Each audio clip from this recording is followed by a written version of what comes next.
অবশেষে পিএসসি তাদের কথা মতো 47তম বিসিএস প্রিলিমিনারির ফলাফল প্রকাশিত করেছে। যদিও আমি গতকাল ভিডিও করতে পারিনি, সেজন্য দুঃখিত। তো সেক্ষেত্রে আমি কিছু কথা বলবো যারা এই পরীক্ষা নিয়ে, যদিও আমি ক্ষুদ্র জ্ঞানের মানুষ, তো আমি চেষ্টা করি বিভিন্ন জায়গা থেকে বা বিভিন্ন রিসোর্স ঘাটাঘাটি করে অথেন্টিক সোর্স আপনাদেরকে জানানোর জন্য। তো সেই ক্ষেত্রে লিখিত নির্বাচিত হয়েছেন 10,644 জন। তো এখানে পরীক্ষার্থী ছিল 3,75,000 এরকম।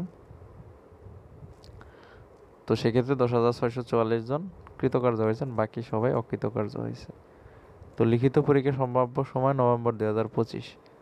তো সেই ক্ষেত্রে যারা কৃতকার্য হয়েছেন তারা তো তাদের নিয়ে আজকে কোনো কথা বলবো না।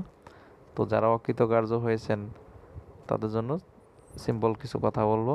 তো সেই ক্ষেত্রে আপনাদের 47তম বিসিএস তো হলো গেল, কিন্তু এখন আপনাদের সামনে যে সময়টুকু রয়েছে বা সামনে আপনাদের ঘুরে দাঁড়াতে হবে বা ট্রাই করতে হবে।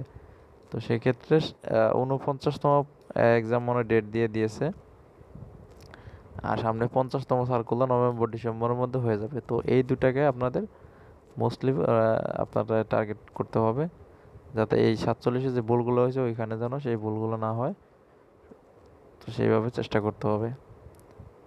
তো সেই ক্ষেত্রে যারা মধ্যবিত্ত বা ফ্যামিলি, তাদের জন্য অনেকটা আকাঙ্ক্ষা থাকে সরকারি চাকরি করার।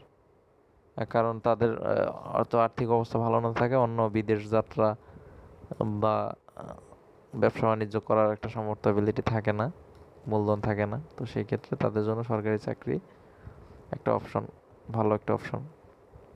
তো সেই ক্ষেত্রে আপনারা যারা পারেন নাই তারা সামনে ভাবে ভালোভাবে চেষ্টা করেন, যা আপনার ভুলগুলো শুধরে সুন্দরভাবে চেষ্টা করেন।